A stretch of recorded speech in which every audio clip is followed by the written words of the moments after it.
Okay. അപ്പൊ ഞാൻ പറഞ്ഞു വന്നത് മെക്കാനിക്സ് ഓഫ് മെഷീനറി എന്ന് പറഞ്ഞ സബ്ജക്റ്റിൽ ആദ്യം ഇൻവോൾവ് ആവുന്നത് കൈനമാറ്റിക്സ് എന്ന് പറഞ്ഞ ടേം മാത്രമാണ്. ബട്ട് ഡൈനാമിക്സ് ഓഫ് മെഷീനറി, അതായത് നിങ്ങൾ എത്തിക്സിൽ പഠിക്കാൻ പോകുന്ന തിയറി ഓഫ് മെഷീൻസിന്റെ സെക്കൻഡ് സബ്ജക്ട്, അതിൽ ഇൻവോൾവ് ആവുന്നത് ഡൈനാമിക്സ് ആണ്. സോ കൈനമാറ്റിക്സിനെ കുറിച്ച് റിലേറ്റ് ചെയ്ത് ഒന്ന് രണ്ട് കാര്യങ്ങൾ പറയാം.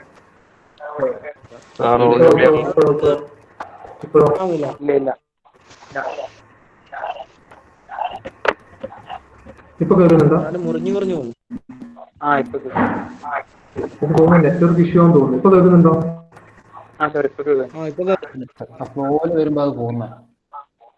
ഏതാ എടുത്തു വരുമ്പോ പോകുന്നതാണ്. മനസ്സിലായിട്ട് പറഞ്ഞത്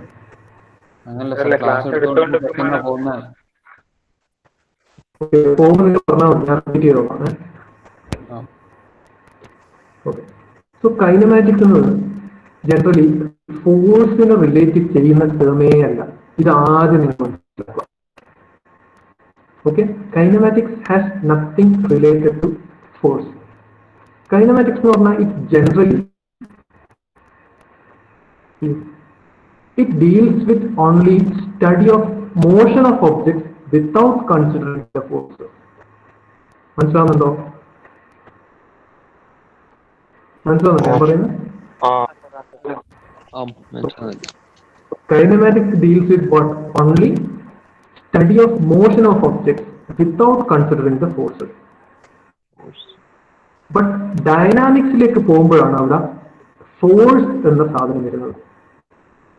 സോ മെക്കാനിക്സ് ഓഫ് മെഷീനറി SYലെ സബ്ജക്റ്റില് നമ്മൾ പഠിക്കാൻ പോകുന്നത് only about motion of objects ആണ്. നിങ്ങൾ ഒരു ബോൾ എറിയുമ്പോൾ ആ ബോളിന്റെ മോഷനെ പറ്റി മാത്രമേ നമ്മൾ കൈനമാറ്റിക്സ് ഡിസ്കസ് ചെയ്യൂ. ബോൾ ആരെറിഞ്ഞു, ആരുടെ ശക്തിയിൽ എറിഞ്ഞു, എവിടെ പോയി കൊണ്ടു എന്നതൊന്നും നമ്മൾ ഡിസ്കസ് ചെയ്യുന്നില്ല. Only about the motion of the ball. ഇതാണ് കൈനമാറ്റിക്സ്. ആ ഡയഗ്രത്തിൽ നമ്മൾ കാണുന്ന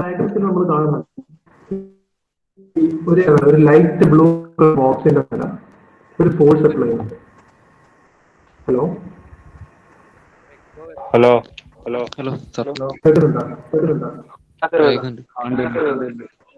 ഓക്കെ. സോ ആ ബോക്സിന്റെ മേലെ ഒരു ഫോഴ്സ് അപ്ലൈ ചെയ്യുമ്പോൾ ജനറലി നമ്മളൊരു ബോഡിന്റെ മേലെ നിങ്ങൾ വീട്ടില് മേശേന്റെ മേലെ ഒരു സാധനം വെച്ചിട്ടുണ്ട്, ഒരു ടെക്സ്റ്റ് ബുക്ക്, കട്ടിയുള്ള ടെക്സ്റ്റ് ബുക്ക് വെച്ചിരുന്നത്. ആ ടെക്സ്റ്റ് ബുക്കിന്റെ മേലെ നിങ്ങൾ ഒരു ഫോഴ്സ് അപ്ലൈ ചെയ്യും ഒരു സൈഡിൽ നിന്ന്.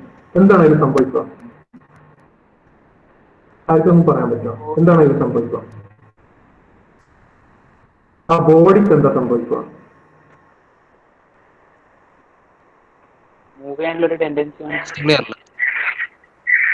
എക്സാക്ട്ലി, ബോഡിക്ക് മൂവ് ചെയ്യാനുള്ള ടെൻഡൻസി ഉണ്ടാവും. അതായത് body will be set in motion. Move ചെയ്യാനുള്ള ടെൻഡൻസി എന്നല്ല, ബോഡി മൂവ് ചെയ്യും അല്ലെ? ബോഡി മൂവ് ചെയ്യുമ്പോൾ ഒരു ജനറലായിട്ട് നമ്മളത് നോക്കിയാൽ the body gets displaced from it original position to a new position. അതിൽ സംഭവിക്കുന്നത് അല്ലേ? ക്ലിയർ അല്ല. ആ ബോഡീനെ നമ്മൾ ഒരു ഫോഴ്സ് കൊടുത്ത് മൂവ് ചെയ്താൽ ആ ബോഡിക്ക് സംഭവിക്കുന്നത് അതിന്റെ ഒറിജിനൽ പൊസിഷനിൽ അതൊരു ന്യൂ പൊസിഷനിലേക്ക് മാറും അല്ലേ? ഓക്കെ, അത് ബോഡി ഡിസ്പ്ലേസ്ഡ്. ആ ഡിസ്പ്ലേസ്മെന്റ് ആണ് ഞാൻ ആ ഫിഗറിൽ എസ് കൊണ്ട് ഡിനോട്ട് ചെയ്തത് അല്ലേ? ഓക്കെ. സോ ഈ ബോഡീനെ ഞാൻ ഫോഴ്സ് അപ്ലൈ ചെയ്യുന്നത് നിർത്താതെ കണ്ടിന്യൂസ് ആയിട്ട് പൊന്തിക്കൊണ്ടേയിരിക്കുന്ന വിചാരിക്കുക. അത് ഓരോ സെക്കൻഡിലും അതിന്റെ പൊസിഷൻ ചേഞ്ച് ചെയ്തുകൊണ്ടിരിക്കൂലേ? നമ്മൾ കാർ ഡ്രൈവ് ചെയ്യുന്ന സമയത്ത് സംഭവിക്കുന്നത് എന്താ? നമ്മൾ സ്റ്റാർട്ട് ചെയ്യുന്നുണ്ട്, ഡ്രൈവ് ചെയ്തുകൊണ്ടേ പോകുന്നുണ്ട്. ഓരോ സെക്കൻഡ് ബൈ സെക്കൻഡ് നമ്മൾ പുറത്തു നിന്ന് ആ കാറിന്റെ ഫോട്ടോ എടുക്കുന്ന വിചാരിക്കുക. അതിന്റെ പൊസിഷൻ മാറിക്കൊണ്ടേയുണ്ട്. അവിടെ എന്താ സംഭവിക്കുന്നത്? ഡിസ്പ്ലേസ്മെന്റിന് ചേഞ്ച് ഉണ്ടാവുക ചെയ്യുന്നല്ലേ? ഡിസ്പ്ലേസ്മെന്റ് ഓരോ നിമിഷത്തിലും മാറിക്കൊണ്ടിരിക്കുന്നു. അതിനെയാണ് നമ്മൾ rate of change of displacement എന്ന് പറയുന്നത്. Rate of change of displacement എന്ന് പറഞ്ഞാൽ എന്താ? It is nothing but what? Velocity, speed എന്ന് നമ്മൾ പറയുന്നത്. ആ സ്പീഡ് അല്ലെങ്കിൽ വെലോസിറ്റിയാണ് ഞാൻ വി കൊണ്ട് ഡിനോട്ട് ചെയ്തിട്ടുള്ളത്. മനസ്സിലാകുന്നില്ല? ഉണ്ട്. സോ ഞാൻ കുറച്ച് കഴിയുമ്പോൾ നമ്മൾ വണ്ടി ഓടിക്കുന്ന, അല്ലെങ്കിൽ ഞാൻ ആ പുസ്തകം ഉന്തിക്കൊണ്ടിരിക്കുന്നുണ്ട്, അല്ലെങ്കിൽ ഒരു വീല് ഞാനിങ്ങനെ കൈകൊണ്ട് തട്ടി തട്ടി റൊട്ടേറ്റ് ചെയ്യുന്നുണ്ട്, ഞാൻ എൻ്റെ തട്ടലിന്റെ ആ ഫോഴ്സ് കുറച്ചും കൂടി കൂട്ടി എന്ന് വിചാരിക്കുക. ഈ കൂട്ടി എന്ന് വിചാരിക്കുമ്പോൾ കൂട്ടുമ്പോൾ എന്താ സംഭവിക്കുന്നത്? നേരത്തെ ഉണ്ടായിരുന്ന സ്പീഡിനെക്കാട്ടും കുറച്ചും സ്പീഡ് കൂടും അല്ലെ? അല്ലെ? ഈ സ്പീഡ് കൂടുക, നേരത്തെ എവിടെയാണ്, എത്ര റേറ്റിലാണോ ഡിസ്പ്ലേസ്മെന്റ് പോയിക്കൊണ്ടിരിക്കുന്നത്, ആ rate of change of displacement വീണ്ടും കൂടുകയാണ് ചെയ്യുന്നത് അല്ലെ? ആ rate of change of displacement കൂടിക്കൊണ്ടേയിരിക്കുന്നു, അതായത് വെലോസിറ്റി, അതിനുണ്ടാകുന്ന സ്പീഡും കൂടിക്കൊണ്ടേയിരിക്കുന്നു. ഈ ഫിനോമിനെയാണ് നമ്മൾ എന്ത് പറയുന്നത്? ആക്സിലറേഷൻ അല്ലെ? ഇതന്നെയാണ് നമ്മൾ കാർ ഓടിക്കുമ്പോൾ ചെയ്യുന്നത്. ആക്സിലേറ്ററിൽ കാലമർത്തി ചവിട്ടുക എന്നുള്ള സംഭവിക്കുന്നത് എന്താ? We are nothing but changing the rate of change of speed of that automobile അല്ലെ? സോ ഡിസ്പ്ലേസ്മെന്റ്, വെലോസിറ്റി, ആക്സിലറേഷൻ, ഈ മൂന്നുമാണ് കൈനമാറ്റിക്സ് എന്ന് പറഞ്ഞ ഫ്രെയിംവർക്കിൽ വരുന്ന ഫണ്ടമെന്റൽ ടേംസ്. ഏതൊക്കെയാണ്? Displacement, velocity and acceleration.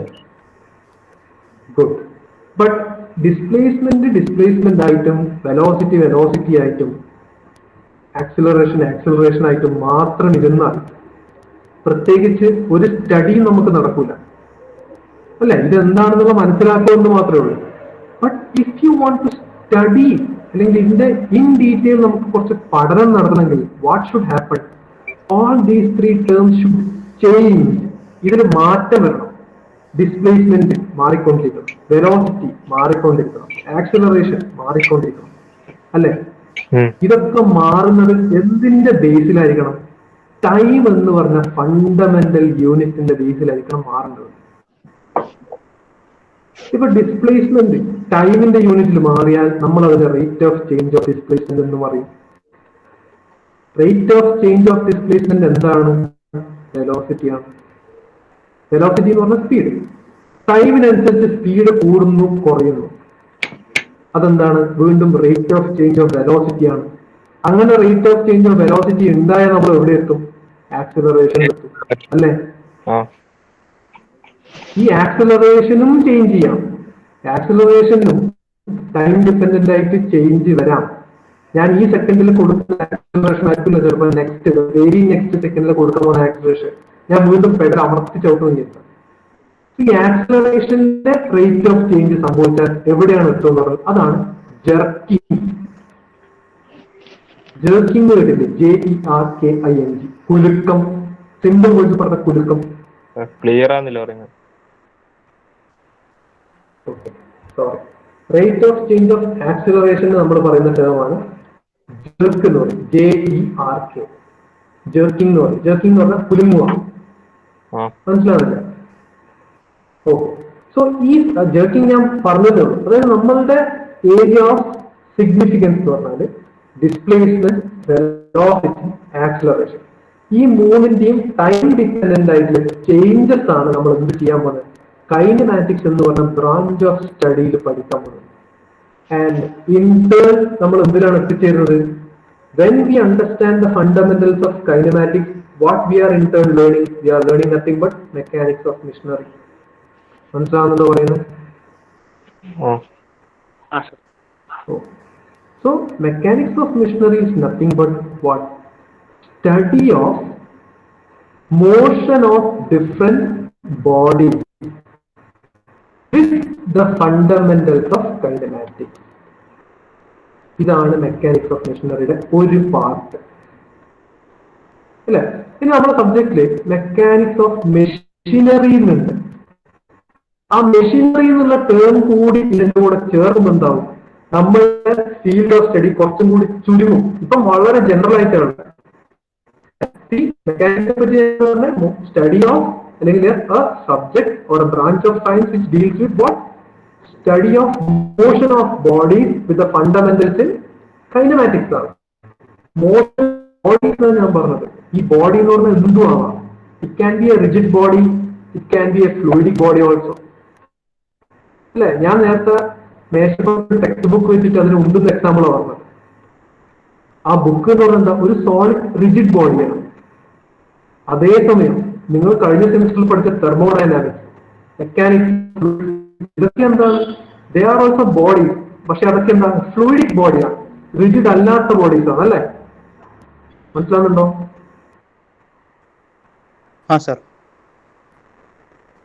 Okay.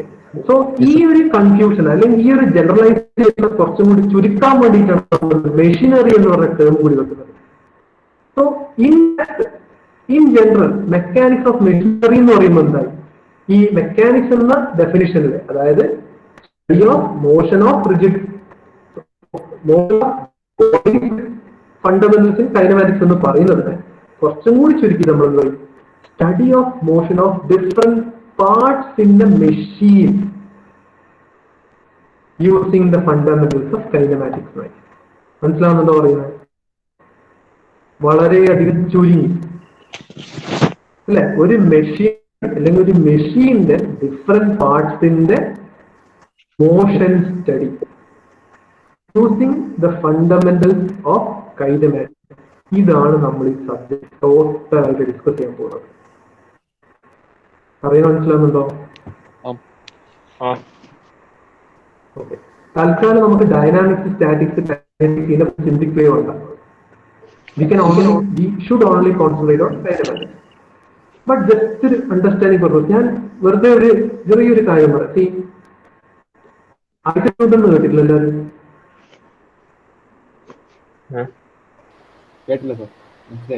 Isaac Newton എന്ന് കേട്ടിട്ടില്ല? ആരായിരുന്നു Isaac Newton?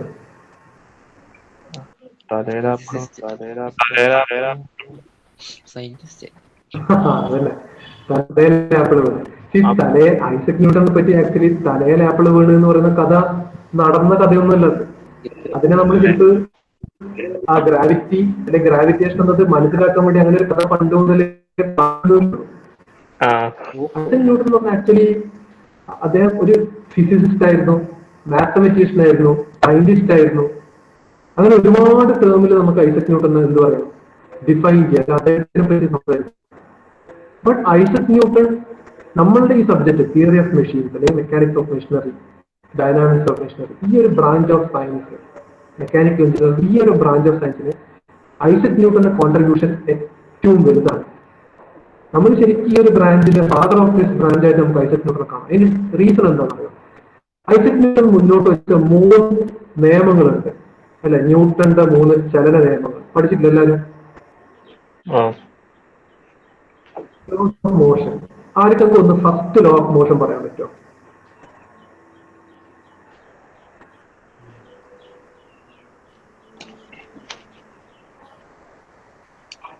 Any body continues to maintain a state of rest or uniform motion until it's acted upon by a force. Good.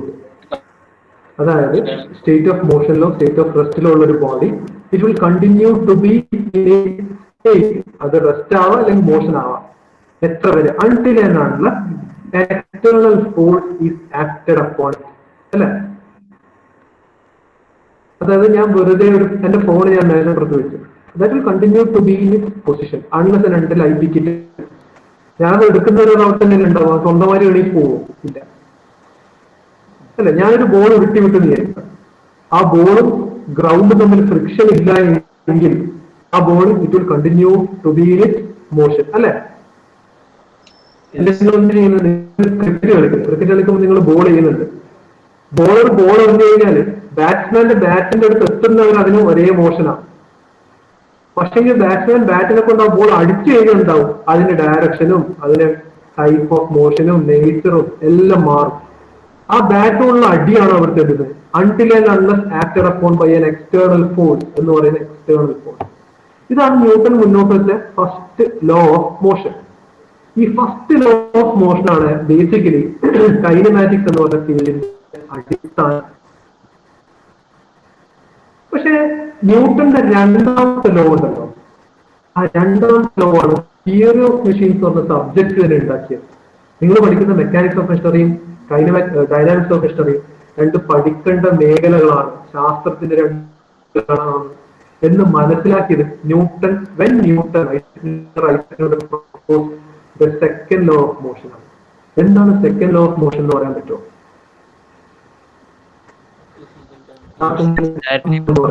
Acceleration. Force is directly proportional to Acceleration. okay, F is equal to ma. Good. അത് ന്യൂട്ടന്റെ second law ആണ്. പക്ഷെങ്കിൽ F is equal to ma എന്ന് പറഞ്ഞാൽ നമ്മളൊരു സ്കൂളിൽ പഠിക്കുന്ന കുട്ടി 10ലോ 12ലോ 10ാം ക്ലാസ് പഠിക്കുന്നല്ലോ 15ാം ക്ലാസ് പഠിക്കുന്ന ഒരു കുട്ടിയോട് ചോദിച്ചാൽ ആ കുട്ടി പറയേണ്ട ആൻസർ ആണ് ന്യൂട്ടൺ സെക്കൻഡ് ലോ എന്ന് പറഞ്ഞാൽ force proportional to acceleration. F is equal to ma. ഒരു എഞ്ചിനീയറിംഗ് സ്റ്റുഡന്റ് ഒരിക്കലും അങ്ങനെയല്ല പറയുന്നത്. നമ്മൾ എങ്ങനെയാണ് ന്യൂട്ടന്റെ സെക്കൻഡ് ലോ ഓഫ് മോഷനെ കാണുന്നത്? Second law of motion Force is the mass times change in velocity. The rate of change of momentum is directly proportional to the force acted upon the body. Very good. Rate of change of momentum എന്ന് പറയുന്നതിന് പകരം ചെറിയൊരു സാധനം കൂടി അറിയാം. Rate of change of linear momentum of a body is directly proportional to what? The force acting on the body and in the direction of the force which is acting. മനസ്സിലാവുന്നുണ്ടോ? ഒരു ബോഡിയുടെ rate of change of momentum അത് എന്തിന് proportional ആണ്? നമ്മൾ തടിക്കുന്നത് നമ്മൾ തിന്നുന്നതിന്റെ proportional ആണെന്ന് പറയുന്ന പോലെ ഒരു ബോഡിയുടെ rate of change of momentum എന്തിന് പ്രൊപ്പോർഷണൽ ആണ്? ആ ബോഡിയുടെ മേലേക്ക് കൊടുക്കുന്ന എക്സ്റ്റേണൽ ഫോഴ്സിന് പ്രൊപ്പോർഷണൽ ആണ്. ഫോഴ്സ് കുറവാണെങ്കിൽ rate of change of momentum കുറവായിരിക്കും. ഫോഴ്സ് കൂടുതലാണെങ്കിൽ rate of change of momentum കൂടുതലായിരിക്കും. ഈ റേറ്റ് ഓഫ് ചേഞ്ച് ഓഫ് മൊമെന്റത്തിന് ഒരു ഡയറക്ഷൻ ഉണ്ട്. അതെങ്ങോട്ടാണ്? ഏത് ഡയറക്ഷനിലാണോ ഫോഴ്സ് കൊടുക്കുന്നത് ആ ഡയറക്ഷനിൽ. ഇതാണ് അതിനൊരു മലയാള പരിഭാഷ എന്ന് പറയുന്നത്. അതിനാദ്യം നമ്മൾ മനസ്സിലാക്കണം, ഇത് അണ്ടർസ്റ്റാൻഡ് ചെയ്യണമെങ്കിൽ മൊമെന്റം എന്താണെന്ന് പറയുന്നത്. What is momentum? Momentum എന്ന് പറഞ്ഞാൽ എന്താ?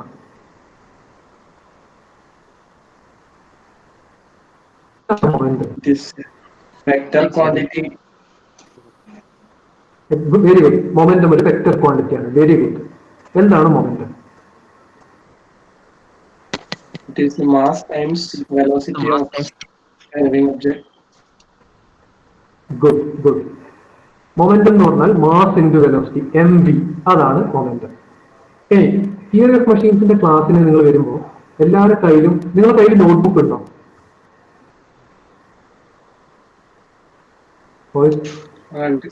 നോട്ട്ബുക്ക് ഉണ്ടോ? ഓക്കെ. നോട്ട്ബുക്ക് ഉണ്ടെങ്കിൽ ഒരു ഫ്രഷ് നോട്ട് മെക്കാനിക്സ് ഓഫ് മെഷീനറിക്ക് മാറ്റി വെക്കുക, അത് എടുക്കുക. ഈ നോട്ട്ബുക്ക് ഇല്ല എല്ലാവരും വീട്ടിൽ. ഇപ്പൊ ഈവൻ ഞാനിപ്പോ കണ്ടെയ്ൻമെന്റ് സോണിലാണ്, ഞാനിപ്പോ കോളേജിലല്ല, ഞാൻ വീട്ടിൽ നിന്നാണ് ക്ലാസ് എടുക്കുന്നത്. അപ്പൊ ഇതേപോലെ കണ്ടെയ്ൻമെന്റ് സോണിൽ ഞാൻ പെട്ടുപോയിട്ട് പുറത്തു പോകാൻ പറ്റാത്തതെന്നാൽ അറ്റ്ലീസ്റ്റ് ഒരു പേപ്പറെങ്കിലും എടുത്തു നോക്കാം. ഈ പേപ്പേഴ്സ് നമ്മൾ ഓൺലൈൻ ക്ലാസ് എടുക്കുമ്പോൾ നിർബന്ധമായും വേണമെന്ന് പറഞ്ഞാൽ യു ഷുഡ് നോട്ട് ഡൗൺ. ഞാൻ ഈ പ്രിപ്പയർ ചെയ്യുന്ന PPT അല്ലെങ്കിൽ വേറെ എന്താണ് മെറ്റീരിയൽസ് ഉണ്ടായിരുന്നത് അതൊക്കെ ഞാൻ നിങ്ങൾക്ക് ഷെയർ ചെയ്യും. ബട്ട് അപ്പാർട്ട് ഫ്രം ദാറ്റ് നമ്മൾ ചെയ്യുന്നത് നമ്മൾ എപ്പോഴും ലെക്ചർ നോട്ട്സ് എടുക്കണം. ഈ ലെക്ചർ നോട്ടാണ് ഒരു സബ്ജക്റ്റ് നമ്മൾ ഫണ്ടമെന്റൽ ആയിട്ട് വെക്കേണ്ടത്.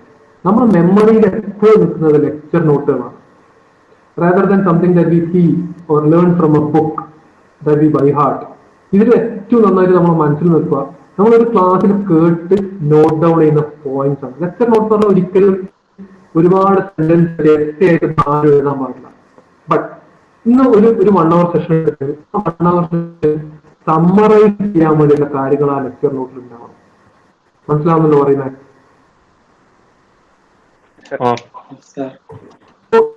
നിങ്ങൾ നാളത്തെ ക്ലാസ് ഇന്ന് പോട്ടെ, നാളെ മുതൽ ഒരു നോട്ട്ബുക്ക് തയ്യാറാക്കി വെക്കണം. അല്ലെ? സോ ന്യൂട്ടൺ സെക്കൻഡ് ലോ പറയുന്നത് എന്താ? Rate of change of linear momentum m/b. അതിന്റെ റേറ്റ് ഓഫ് ചേഞ്ച് എന്ന് പറഞ്ഞാൽ എന്താണ്? d/dt mv. നമ്മൾ ഡിഫറൻഷ്യൽ ഇക്വേഷൻ എഴുതല്ലേ d/dt. d/dt എന്ന് പറഞ്ഞാൽ എന്താ? Differential with respect to time ആണ്, അല്ലെ? Differentiation respect to time. So rate of change of linear moment എന്ന് പറഞ്ഞാൽ mv എന്ന ലീനിയർ മൊമെന്റ് ചേഞ്ച് എന്തിന്റെ അടിസ്ഥാനത്തിൽ? സമയത്തിനനുസരിച്ച് മാറുന്നുണ്ട്. അതാണ് d/dt. സോ ആ ഇക്വേഷൻ നമുക്ക് എങ്ങനെ എഴുതാം? F is equal to d/dt of ബ്രാക്കറ്റിൽ mv എന്ന് എഴുതാം. അല്ലെ? ഒരു ബോഡി മൂവ് ചെയ്തുകൊണ്ടിരുന്ന മൂവ് ചെയ്ത് ബോഡിക്ക് എപ്പോൾ എന്തുണ്ടാവുക?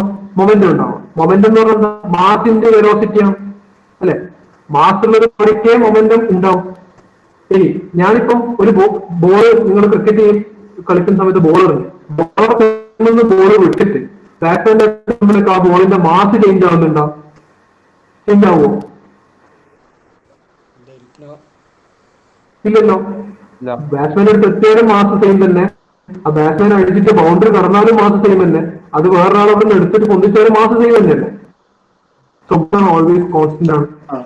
So D by D T of M V എന്ന് എഴുതിയതിൽ നിന്ന് നമുക്ക് മാസിനെ പുറത്തേക്ക് എടുക്കാം. നിങ്ങളൊന്ന് മനസ്സിലാക്കുന്നു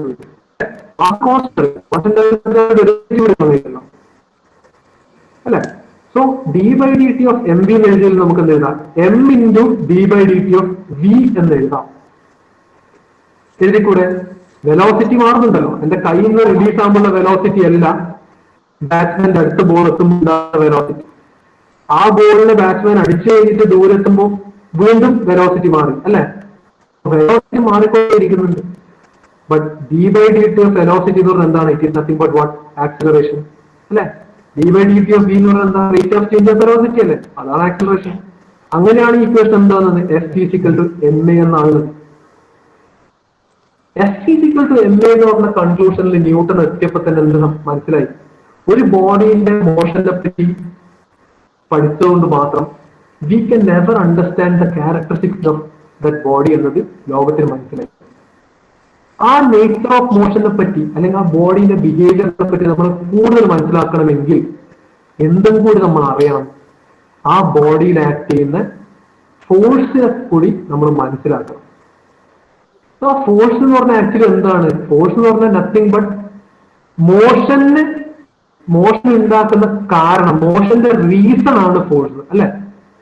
ആ കോസ് ഓഫ് മോഷനെ കൂടി പഠിച്ചാലേ നമ്മൾ ആ ബോഡിയുടെ നേച്ചർ, അത് ഓരോ സമയത്ത് എങ്ങനെ ബിഹേവ് ചെയ്യും എന്നതിനെ പറ്റി കംപ്ലീറ്റ് ആയിട്ട് മനസ്സിലാക്കാൻ പറ്റും. ഈ ഒരു തിരിച്ചറിവാണ് ഡയനാമിക്സ് എന്ന ബ്രാഞ്ച് തന്നെ മെക്കാനിക്സിൽ ഉണ്ടാവാനുള്ള കാരണം. മനസ്സിലാവുന്നുണ്ടോ?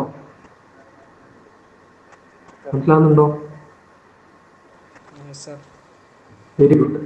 സോ ഫോഴ്സിനെ പറ്റി മനസ്സിലാക്കുക എന്ന് പറഞ്ഞാൽ ഒരു ബോഡിയിൽ ഫോഴ്സ് ആക്ട് ചെയ്യുന്നുണ്ട്, ആ ഫോഴ്സ് കാരണം ബോഡിക്ക് എന്തെങ്കിലും സംഭവിക്കുന്നുണ്ട് എന്നറിയണമെങ്കിൽ എന്തുണ്ടാവണം? ആ ബോഡിക്ക് മാസ് ഉണ്ടാവണം അല്ലെ? മാസുള്ള ബോഡിയിൽ ഫോഴ്സ് ആക്ട് ചെയ്യുമ്പോൾ അവിടെ എന്തുണ്ടാവുക? എം എ ഉണ്ടാവുക. മാസ് ഇൻറ്റു ആക്സിലറേഷൻ സംഭവിക്കുന്നത്. മാസ് ഇൻറ്റു ആക്സിലറേഷൻ എന്ന് പറഞ്ഞാൽ എന്താണ്? It is nothing but inertia. ഒരു ബോഡിയുടെ ഇനേർഷ്യയാണ് എം ഇൻറ്റു എ അല്ലെ?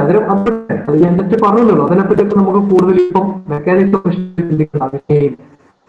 ഞാൻ പറഞ്ഞു വന്നത് നമ്മൾ ഒരു സബ്ജക്റ്റിനെ പറ്റി മനസ്സിലാക്കണം. അതിന്റെ ഏറ്റവും ഫണ്ടമെന്റൽ എന്താണ് ആ സബ്ജക്ട് എന്നത് കൂടി നമ്മൾ മനസ്സിലാക്കണം. സോ മെക്കാനിക്സ് ഓഫ് മെഷീനറി എന്ന് പറഞ്ഞാൽ ഏറ്റവും ചുരുക്കി പറഞ്ഞാൽ വിത്തൗട്ട് മെക്കാനിക്സ് എഞ്ചിനീയറിംഗ് ന്യൂട്ടൺ എന്തൊക്കെ തിയറീസ് പ്രപ്പോസ് ചെയ്തിട്ടുണ്ടോ അതൊക്കെ വെറും തിയറിയായിട്ട് മെക്കാനിക്കൽ എഞ്ചിനീയറിംഗ് എന്ന് പറഞ്ഞ ഒരു ബ്രാഞ്ച് ഓഫ് സ്റ്റഡി ഉണ്ടായിരുന്നില്ല എങ്കിൽ നമ്മൾ ഏതൊരു വിഷയം, മെക്കാനിക്കൽ ഏതൊരു വിഷയം എടുത്ത് നോക്കിയാലും it is purely the application of what? Physics. ഫിസിക്സിന്റെ ഫണ്ടമെന്റൽസ് ആണ് നമ്മൾ എല്ലാ മെക്കാനിക്കൽ സബ്ജക്റ്റിലും എക്സ്പ്ലെയിൻ ചെയ്യുന്നത്. തെർമോഡൈനാമിക്സിൽ നിങ്ങൾ ചെയ്തത്, മെക്കാനിക്സ് ഓഫ് സോളിഡ്സിൽ ചെയ്തത്, മെക്കാനിക്സ് ഓഫ് ഫ്ലൂയിഡ്സിൽ ചെയ്തത്, നിങ്ങൾ മെക്കാനിക്സ് ഓഫ് മെഷീനറിയിൽ ചെയ്യാൻ പോകുന്നതാണ്, മെഷീൻ ടൂൾസിൽ ചെയ്യാൻ പോകുന്നതാണ്. ഇനി അങ്ങോട്ട് നിങ്ങൾ SIT വരെ പഠിക്കുന്ന മെക്കാനിക്കൽ എഞ്ചിനീയറിംഗിന്റെ you are doing nothing but you are applying physics. ഫിസിക്സിന്റെ ഫണ്ടമെന്റൽസ് അപ്ലൈ ചെയ്തുകൊണ്ടേയിരിക്കുക. സോ മെക്കാനിക്കൽ എഞ്ചിനീയറിംഗ് ആണ് basically proof of every theory in physics. മനസ്സിലാവുന്നില്ല ഞാൻ പറയുന്നത്? മെക്കാനിക്കൽ എഞ്ചിനീയറിംഗ് എന്ന സബ്ജക്റ്റിന്റെ ഒരു യുണീക് ക്വാളിറ്റിയാണ് ഞാൻ പറയുന്നത്. നമുക്ക് ഹൈലൈറ്റ് ചെയ്ത് പുറത്ത് പറയാൻ പറ്റുന്ന ഒരു കാര്യമാണ്. എന്താണ് നമ്മൾ ചെയ്യുന്നത്? നമ്മൾ ഫിസിക്സിന്റെ തിയറി മുഴുവൻ ആപ്ലിക്കേഷൻ ലെവലിലേക്ക് കൊണ്ടുപോയിക്കൊണ്ടിരിക്കുന്നതാണ്. ഇതാണ് നമ്മൾ മെക്കാനിക്സ് ഓഫ് മെഷീനറിയിൽ ചെയ്തുകൊണ്ടിരിക്കുന്നത്. ഇത് ജസ്റ്റ് ഞാൻ ഇൻട്രൊഡക്ഷൻ മാത്രമേ എടുക്കുന്നുള്ളൂ. ഇന്ന് സബ്ജക്റ്റിന്റെ ഇൻഡെപ്തിലേക്ക് ഞാൻ കടക്കുകയില്ല. കാരണം എന്ന് പറഞ്ഞാല് നമ്മൾ ഈ സബ്ജക്റ്റിന്റെ ബ്യൂട്ടി ആദ്യം മനസ്സിലാക്കും. നമ്മൾ ഒരിക്കലും ഒരു സബ്ജക്റ്റിനെ പേടിച്ചുകൊണ്ട് അല്ലെങ്കിൽ ഇതൊരു ഒരു ഒരു ബുദ്ധിമുട്ടാണ് എന്ന രീതിയിൽ അപ്രോച്ച് ചെയ്യാനേ പാടില്ല. വളരെ ബ്യൂട്ടിഫുൾ ആയിട്ട് പഠിച്ച് മനസ്സിലാക്കാൻ പറ്റുന്ന സബ്ജക്റ്റാണ് മെക്കാനിക്സ് ഓഫ് മെഷീനറി. കാരണം ഞാൻ 60% ന്യൂമറിക്കൽ ഉണ്ടെന്ന് പറഞ്ഞെങ്കിലും ഈ 60% ന്യൂമറിക്കൽ നിങ്ങളുടെ ക്ലാസ്സിൽ 32 ആളെ കൊണ്ട് സോൾവ് ചെയ്യാൻ പറ്റും. കാരണം വളരെ ബേസിക് ആണ്. ഏറ്റവും ബേസിക് ആയിട്ടുള്ള കാര്യങ്ങൾ നിങ്ങൾ എത്രത്തോളം നന്നായി മനസ്സിലാക്കുന്നോ അത്രയും കൂടുതൽ നിങ്ങൾക്ക് ന്യൂമറിക്കൽസ് സുഖമായി ചെയ്യാൻ പറ്റും.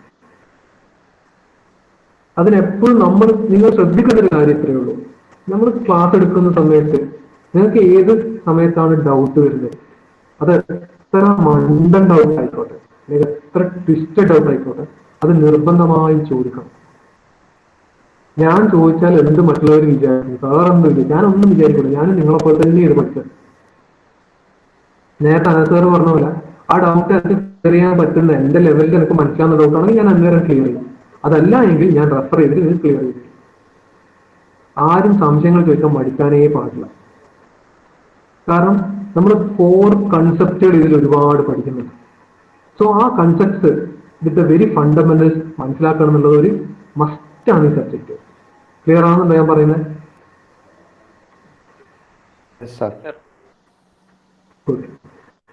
ഫസ്റ്റ് മൊഡ്യൂളിൽ മെക്കാനിക്സ് ഫസ്റ്റ് മൊഡ്യൂൾ നമ്മൾ എന്താണ് കൈനമാറ്റിക്സ്, എന്താണ് മെഷീൻ, എന്താണ് മെഷീനിലൂടെ കുറെ മെക്കാനിസംസ്, ആ ഡിഫറെന്റ് സെറ്റ് ഓഫ് മെക്കാനിസംസ്, ഇതൊക്കെയാണ് നമ്മൾ പഠിക്കാൻ പോകുന്നത്.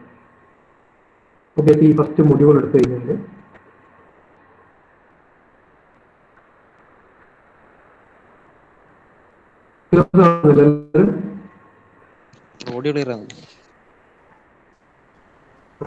സ്ക്രീനിൽ സിലബസ് കാണുന്നുണ്ടോ നിങ്ങൾ? ക്ലിയർ ആണ്. ഓക്കെ, സോ ഇതിൽ ഫസ്റ്റ് മൊഡ്യൂളിലെ ഫസ്റ്റ് പാർട്ട് 3 hours ആണ് KT പറയുന്നത്, സെക്കൻഡ് പാർട്ട് 4 hours പറയുന്നത്, ഫോർത്ത് പാർട്ട് 4 hours പറയുന്നത്. പക്ഷെ ഇത് എത്രത്തോളം ഈ അവേഴ്സിനുള്ളിൽ തീർക്കാൻ പറ്റും എന്നുള്ളത് ഡൗട്ട്ഫുൾ ആണ്. കാരണം ഇപ്പം കൈനമാറ്റിക്സ് മെക്കാനിസംസ് ഫസ്റ്റ് പാർട്ടിലാണ്, introduction to kinematics and mechanisms, various mechanisms, റഷോസ് ക്രൈറ്റീരിയൻ, ഇൻവേർഷൻസ്, കപ്പേഴ്സ്. ഈ പേരുകൾ ഭയങ്കര ഗംഭീര പേരുകളാണെങ്കിൽ ഇതൊക്കെ മനസ്സിലാക്കാൻ വളരെ എളുപ്പമാണ്, സിമ്പിളാണ്. ഈ ഫസ്റ്റ് ടോപ്പിക്, ഇൻട്രൊഡക്ഷൻ ടോപ്പിക്, ഇതില് ന്യൂമറിക്കൽ ഒന്നുമില്ല. ഫസ്റ്റ് പാർട്ട് ന്യൂമറിക്കൽ ഒന്നുമില്ല, പ്യുവർ തിയറിയാണ്. പക്ഷെ ഡെഫിനറ്റ്ലി ഈ first part of theory you can expect 10 marks question. Mechanics of മെഷീനറിന്റെ ചരിത്രത്തിൽ ഇതുവരെ ഈ ഫസ്റ്റ് പാർട്ടിന് 10 മാർക്കിന്റെ ചോദ്യം വരാതിരുന്നിട്ടില്ല. അതായത് കഴിഞ്ഞ പ്രാവശ്യത്തെ യൂണിവേഴ്സിറ്റി എക്സാമിനേഷന് പോലും വന്നിട്ടുണ്ട്. നിങ്ങൾക്കുള്ള യൂണിവേഴ്സിറ്റി എക്സാമിനേഷനും വരും. കാരണം ഇത് ഒഴിവാക്കിയിട്ട് ഒരു ക്വസ്റ്റ്യൻ പേപ്പർ ഉണ്ടാക്കാൻ പറ്റില്ല. ആ 10 മാർക്കിന്റെ ചോദ്യം എന്താണ്? Pure theory, mechanisms pure theory. ആ തിയറി നിങ്ങൾക്ക് എങ്ങനെയും പഠിക്കാം, ബൈഹാർട്ട് ചെയ്ത് പഠിക്കാം, മനസ്സിലാക്കി പഠിക്കാം, എങ്ങനെ വേണമെങ്കിലും പഠിക്കാം. മനസ്സിലാക്കാൻ വളരെ എളുപ്പമാണ്. രണ്ടാമത്തെ സ്ട്രെയിറ്റ് ലൈൻ മെക്കാനിസംസ്, അതിൽ തന്നെ എക്സാക്ട്, അപ്രോക്സിമേറ്റ്, ഈ 2 മെക്കാനിസംസ്. അതിന്റെ കുറച്ച് എക്സാമ്പിൾസ് ആണ് Ackermann steering mechanism, Hooke's joint, Geneva mechanism, mechanical advantage, transmission angle. ഈ ടോപ്പിക് യു കൻ എക്സ്പെക്ട് ഈ 10 മാർക്കിന്റെ ചോദ്യം ഒരു 3 മാർക്ക് 7 മാർക്ക് സ്പ്ലിറ്റപ്പിലാണ് വരുന്നത്. ആ 3 മാർക്കിന്റെ ചോദ്യം സെക്കൻഡ് പാർട്ടിന് എടുക്കും. കേൾക്കുന്നുണ്ട് ഞാൻ പറയുന്നത്? 10 മാർക്കിന്റെ ചോദ്യം straight forward 10 marks single question ആണെങ്കിൽ it will be definitely from the first introduction എന്നുള്ള ഫസ്റ്റ് പാരഗ്രാഫിൽ. ബട്ട് ആ 10 മാർക്ക് സ്പ്ലിറ്റ് ചെയ്തിട്ട് 2, 8, 2 മാർക്ക് 8 മാർക്ക്, അല്ലെങ്കിൽ 3 മാർക്ക് 7 മാർക്ക്, 4 മാർക്ക് 6 മാർക്കാണെങ്കിൽ അതിന് ആ 2 മാർക്കോ 3 മാർക്കോ 4 മാർക്കോ എന്നുള്ള പാർട്ട് ഈ സെക്കൻഡ് പാരഗ്രാഫിലെ ഏതെങ്കിലും ഒരു ടോപ്പിക്കിൽ നിന്നും വരും. അതും വളരെ സിമ്പിളാണ്. ഇതും ന്യൂമറിക്കൽ അല്ല, തിയറിയാണ്, പ്യുവർലി തിയറി.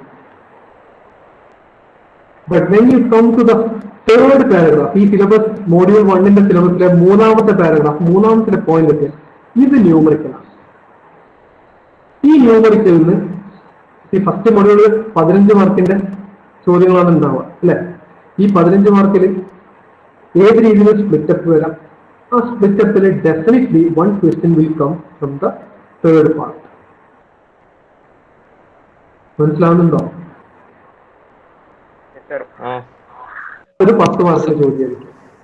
ഒരു 10 മാർക്ക്. സോ ഇപ്പൊ തന്നെ നമ്മൾ ഡിസ്കസ് ചെയ്യുന്ന ഏകദേശം ഫസ്റ്റ് പോയിന്റ് ഞാൻ സിലബസിൽ കാണിച്ചിട്ടുള്ള ആ ഫസ്റ്റ് പാരഗ്രാഫിന് ഒരു 10 മാർക്ക്, തേർഡ് പാരഗ്രാഫിന് ഒരു 10 മാർക്ക്, 20 മാർക്കിന്റെ കാര്യം നമ്മൾ സംസാരിക്കണം. ബട്ട് 15 മാർക്കിന്റെ ചോദ്യം ഫസ്റ്റ് മോഡ്യൂളിൽ നിന്ന് വരും. സോ ഡെഫിനറ്റ്ലി നമ്മൾ പ്രിപ്പയർ ആവേണ്ടത് എന്തിനാണ്? ഈ 10 മാർക്കിന്റെ ചോദ്യങ്ങൾ നമ്മൾ മസ്റ്റ് ആയിട്ടും ടാക്കിൾ ചെയ്യാൻ പ്രിപ്പയർ ആയി. ആ തേർഡ് പാർട്ട് എന്ന് പറഞ്ഞാൽ പ്യൂർലി ന്യൂമറിക്കൽ ആണ്. കാരണം അതിൽ എഴുതിയിട്ടില്ല എന്താ? Displacement, velocity and acceleration analysis. നേരത്തെ നമ്മൾ പറഞ്ഞല്ലോ കൈനമാറ്റിക്സിന്റെ ഫണ്ടമെന്റൽ എന്തൊക്കെയായിരുന്നു? S V A, displacement, velocity, acceleration.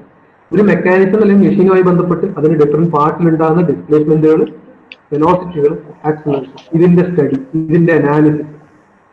ഇതെന്തിന്റെ base ചെയ്തിട്ട്? 2 മെത്തേഡ് അതാണ് അതിൽ കൊടുത്തിട്ട്. Relative motion method, instantaneous centre method. ഈ 2 മെത്തേഡ് കെന്നഡി തിയറം എന്ന് പറഞ്ഞാൽ അതിന്റെ ഉള്ളിൽ വരുന്നതാണ്. ഈ 2 മെത്തേഡ് ഉപയോഗിച്ചിട്ട് ന്യൂമറിക്കൽസ് ടാക്കിൾ ചെയ്യുക. അതാണ് ആ third point. If you understand the method that any kind of numerical if it comes in the university examination you can easily score the marks. മനസ്സിലാവുന്നുണ്ടോ? 10 മാർക്ക് മേടിക്കാൻ പറ്റുന്നതാണ്. പ്രൊവൈഡഡ് നിങ്ങൾ ന്യൂമറിക്കൽ എറേഴ്സ്, കാൽക്കുലേഷൻ മിസ്റ്റേക്സ് വരുത്തിയില്ലെങ്കിൽ 10 out of 10 മേടിക്കാൻ പറ്റുന്ന ന്യൂമറിക്കലാണ്. മനസ്സിലാവുന്നുണ്ടോ പറയുന്നത്? Okay, ഇതാണ് ഫസ്റ്റ് മൊഡ്യൂൾ. ഓക്കെ, ഇതില് തിയറിറ്റിക്കൽ പാർട്ട് നമുക്ക് എത്രയും പെട്ടെന്ന് എടുത്തു തീർക്കാം. കാരണം അതിൽ ഒരുപാട് സമയം നമ്മൾ കളയണമെന്നില്ല. എക്സ്പ്ലനേഷൻസ് ഡീറ്റെയിൽ ആയിട്ട് ഞാൻ തരും, എൻ്റെ കയ്യിലുള്ള നോട്ടുകൾ ഡീറ്റെയിൽ ആയിട്ട് നിങ്ങൾക്ക് തരും. ബട്ട് നാളെ മുതൽ നിങ്ങൾ വന്നിരിക്കുമ്പോൾ എന്താ ചെയ്യേണ്ടത്? നിർബന്ധമായി നിങ്ങൾ എന്ത് ചെയ്യണം? നിങ്ങൾ ഒരു പേപ്പറോ ഞാൻ പ്രിഫർ ചെയ്യുന്ന നോട്ടാണ്. ആ നോട്ട് നമുക്ക് വളരെ ആവശ്യമാണ്. കാരണം അതാണ് നമ്മൾ മെക്കാനിക്സ് കമ്മീഷണറിൽ എന്ത് പഠിച്ചു എന്നത് at the end of the semester നിങ്ങളെ മനസ്സിലുണ്ടാകുന്ന കാര്യം. സോ ഡെഫിനറ്റ് ആയിട്ട് നിങ്ങൾ എന്ത് ചെയ്യണം? നിങ്ങൾ നോട്ട് നിർബന്ധമായും കൊണ്ടുവരണം. കേൾക്കുന്നുണ്ടോ?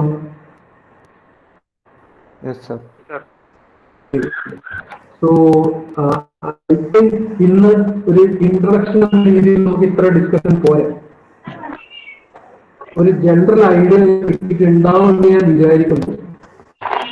എന്താണ് സബ്ജക്ട്, നമ്മൾ എന്തിലേക്കാണ് ഈ കാലെടുത്ത് വെക്കാൻ പോകുന്നതിനെ പറ്റി ഒരു ജനറൽ സാധനം മനസ്സിലായിട്ടുണ്ടാവും തോന്നുന്നു അല്ലേ?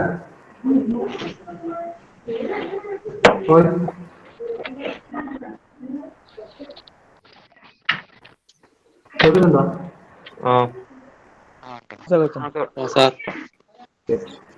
അങ്ങനെയാണെങ്കിൽ ഇന്നത്തെ അറ്റൻഡൻസ് ഒന്ന് പറയാം.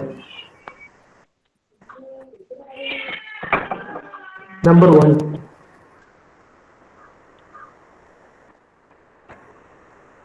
ആരാ? അദ്വൈത്.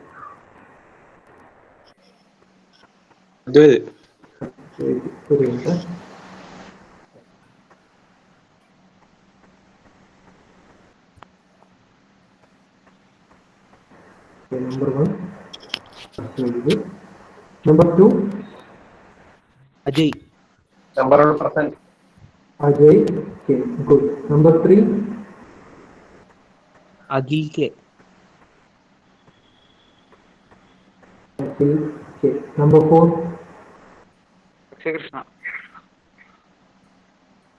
Akshay Krishna.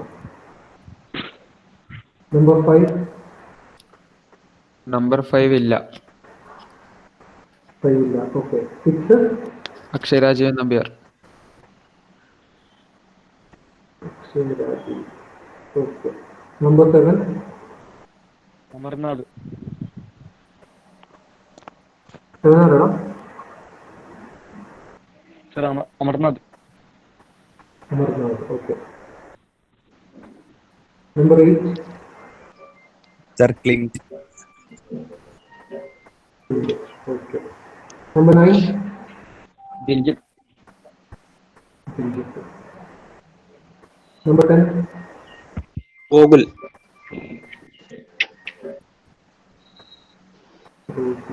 Gokul ഇംഗ്ലീഷിൽ എന്ന് പറയാം.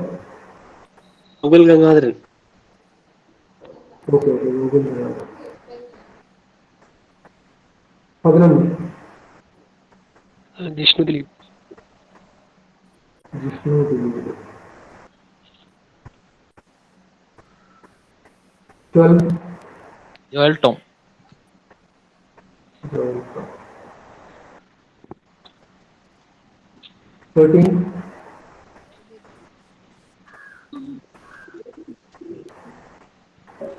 ജുനൈദ്. 13 ആരാ? Junaid. Junaid. 14. Minosh.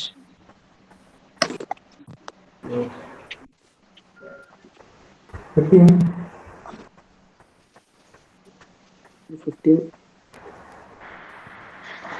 15 Sinar. 16. 16 Niket. 17. Okay. 18. Pranavan. Pranav N അല്ലേ? 19. Ritwik M. 20. Sharath. Just KV. 21. Srinath K.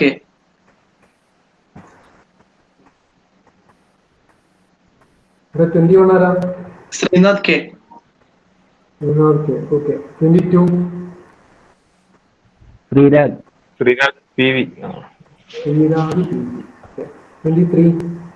Philippi. 24. Krishnan.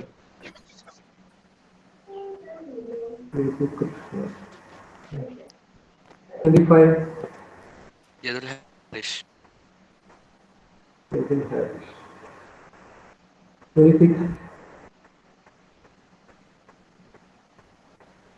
26.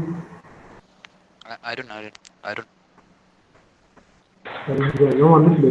അവൻ ക്ലാസ്സിലില്ലേ? ഇപ്പൊ ഇല്ലേ? എനിക്കെന്തോ കംപ്ലൈന്റ് ആണ് എന്താകില്ലേ? External Synergy. Okay. 27. Okay. Vishnu KV. 28. Vishnu Sanjeevan. 28 ആരാ? Vishnu Sanjeevan. Percent. 29. ആരാ? നീരജ്. മനസ്സിലായി. 29 ആരാ? നീരജ് കെ അല്ലേ? ഓക്കെ. 30. റനീഷ്.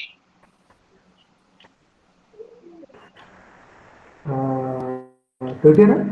റനീഷ്. ഓനില്ല, ക്ലാസ്സില്ലേ? ഒരേ ചാർജ് എടുത്തിട്ട് ഓഫായി പോയി. 31. Vaishak. Prashant sir, Vaishak. ആണോ? Vaishak City. 32.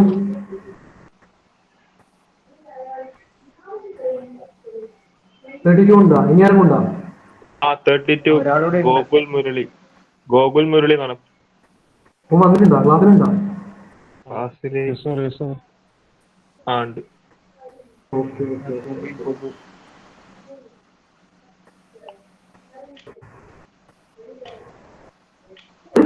ഓക്കെ. അങ്ങനെയാണെങ്കിൽ നമുക്ക് ഇൻഡെപ്ത് കാര്യങ്ങൾ നാളെ ഡിസ്കസ് ചെയ്യാം. ടെക്സ്റ്റ് ബുക്കും കാര്യങ്ങളും ഏതൊക്കെയാണെന്നുള്ളതെല്ലാം ഞാൻ നാളെ പറഞ്ഞു. Okay. Thank you so much. Thank you, sir. Thank you, sir.